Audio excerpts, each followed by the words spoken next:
The Alkali Desert. The poetry was all in the anticipation. There is none in the reality. Imagine a vast waveless ocean stricken dead and turned to ashes. Imagine this solemn waste tufted with ash-dusted sage bushes. Imagine the lifeless silence and solitude that belong to such a place. Imagine a coach creeping like a bug through the midst of this shoreless level, and sending up tumbled volumes of dust as if it were a bug that went by steam. Imagine this aching monotony of toiling and plowing kept up hour after hour, and the shore still as far away as ever, apparently. Imagine team, driver, coach and passengers so deeply coated with ashes that they are all one colorless color. Imagine ash drifts roosting above mustaches and eyebrows like snow accumulations on boughs and bushes. This is the reality of it. The sun beats down with dead, blistering, relentless malignity. The perspiration is welling from every pore in man and beast, but scarcely a sign of it finds its way to the surface. It is absorbed before it gets there. There is not the faintest breath of air stirring. There is not a merciful shred of cloud in all the brilliant firmament. There is not a living creature visible in any direction whither one searches the blank level that stretches its monotonous miles on every hand. There is not a sound, not a sigh, not a whisper, not a buzz, or a whir of wings, or a distant pipe of bird. Not even a sob from the lost souls that doubtless people that dead air. Arrival in Carson City. By and by, Carson City was pointed out to us. It nestled in the edge of a great plain, and was a sufficient number of miles away to look like an assemblage of mere white spots in the shadow of a grim range of mountains overlooking it, whose summits seemed lifted clear out of companionship and conscious of earthly things. We arrived, disembarked, and the stage went on. It was a wooden town, its population 2,000 souls. The main street consisted of 4 or 5 blocks of little frame stores which were too high to sit down on, but not too high for various other purposes. In fact, hardly high enough. They were packed close together, side by side, as if room were scarce in that mighty plain. The sidewalk was of boards that were more or less loose and inclined to rattle when walked upon. In the middle of the town, opposite the stores, was the plaza, which is native to all towns beyond the Rocky Mountains.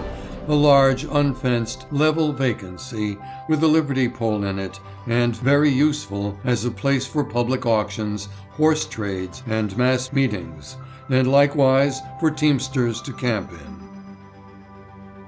2 other sides of the plaza were faced by stores, offices, and stables. The rest of Carson City was pretty scattering. We were introduced to several citizens at the stage office and on the way up to the governor's from the hotel, among others to a Mr. Harris, who was on horseback. He began to say something, but interrupted himself with the remark, "I'll have to get you to excuse me a minute. Yonder is the witness that swore I helped to rob the California coach. A piece of impertinent intermeddling, sir, for I am not even acquainted with the man." Then he rode over and began to rebuke the stranger with a 6-shooter, and the stranger began to explain with another. When the pistols were emptied, the stranger resumed his work, mending a whiplash, and Mr. Harris rode by with a polite nod, homeward bound, with a bullet through one of his lungs and several through his hips, and from them issued little rivulets of blood that coursed down the horse's sides and made the animal look quite picturesque. I never saw Harris shoot a man after that, but it recalled to mind that first day in Carson. Lake Tahoe. 3 months of camp life on Lake Tahoe would restore an Egyptian mummy to his pristine vigor and give him an appetite like an alligator. I do not mean the oldest and driest mummies, of course, but the fresher ones. The air up there in the clouds is very pure and fine, bracing and delicious. And why shouldn't it be? It is the same the angels breathe. I think that hardly any amount of fatigue can be gathered together that a man cannot sleep off in one night on the sand by its side. Not under a roof, but under the sky. It seldom or never rains there in the summertime. I know a man who went there to die, but he made a failure of it. He was a skeleton when he came and could hardly stand. He had no appetite and did nothing but read tracts and reflect on the future. 3 months later, he was sleeping out of doors regularly, eating all he could hold, 3 times a day, and chasing game over mountains 3,000 feet high for recreation. He was a skeleton no longer, but weighed part of a ton. This is no fancy sketch, but the truth. His disease was consumption. I confidently commend his experience to other skeletons. As soon as we had eaten breakfast, we got in the boat and skirted along the lake shore about 3 miles and disembarked. We liked the appearance of the place, and so we claimed some 300 acres of it and stuck our notice on a tree. It was yellow pine timberland, a dense forest of trees 100 feet high, and from 1 to 5 feet through at the butt. It was necessary to fence our property, or we could not hold it. That is to say, it was necessary to cut down trees here and there, and make them fall in such a way as to form a sort of enclosure with pretty wide gaps in it. We cut down 3 trees apiece, and found it such heartbreaking work that we decided to rest our case on those. If they held the property, well and good. If they didn't, let the property spill out through the gaps and go. It was no use to work ourselves to death merely to save a few acres of land. Next day we came back to build a house, for a house was also necessary in order to hold the property. We decided to build a substantial log house and excite the envy of the brigade boys. But by the time we had cut and trimmed the first log, it seemed unnecessary to be so elaborate, and so we concluded to build it of saplings. However, 2 saplings duly cut and trimmed compelled recognition of the fact that a still more modest architecture would satisfy the law, and so we concluded to build a brush house. We devoted the next day to this work, but we did so much sitting around and discussing that by the middle of the afternoon we had achieved only a halfway sort of affair, which one of us had to watch while the other cut brush, lest if both turned our backs we might not be able to find it again. It had such a strong family resemblance to the surrounding vegetation. But we were satisfied with it. We slept in the sand close to the water's edge, between 2 protecting boulders, which took care of the stormy night winds for us. We never took any paregoric to make us sleep. At the first break of dawn, we were always up and running foot races to tone down excess of physical vigor and exuberance of spirits. That is, Johnny was, but I held his hat. While smoking the pipe of peace after breakfast, we watched the sentinel peaks put on the glory of the sun, and followed the conquering light as it swept among the shadows, and set the captive crags and forests free. We watched the tinted pictures grow and brighten upon the water, till every little detail of forest, precipice, and pinnacle was wrought in and finished, and the miracle of the enchanter complete. Then to business. That is, drifting around in the boat. We were on the North Shore. There, the rocks on the bottom are sometimes gray, sometimes white. This gives the marvelous transparency of the water a fuller advantage than it has elsewhere on the lake. We usually pushed out 100 yards or so from the shore and then lay down on the thwarts in the sun and let the boat drift by the hour whither it would. We seldom talked.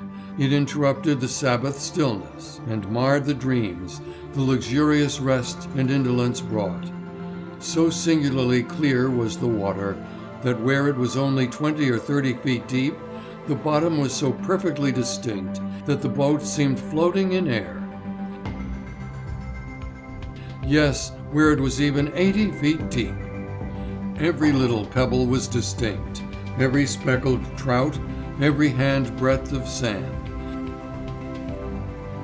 Often, as we lay on our faces, a granite boulder, as large as a village church, would start out of the bottom apparently, and seem climbing up rapidly to the surface, till presently it threatened to touch our faces, and we could not resist the impulse to seize the oar and avert the danger. But the boat would float on, and the boulder descend again, and then we could see that when we had been exactly above it, it must still have been 20 or 30 feet below the surface.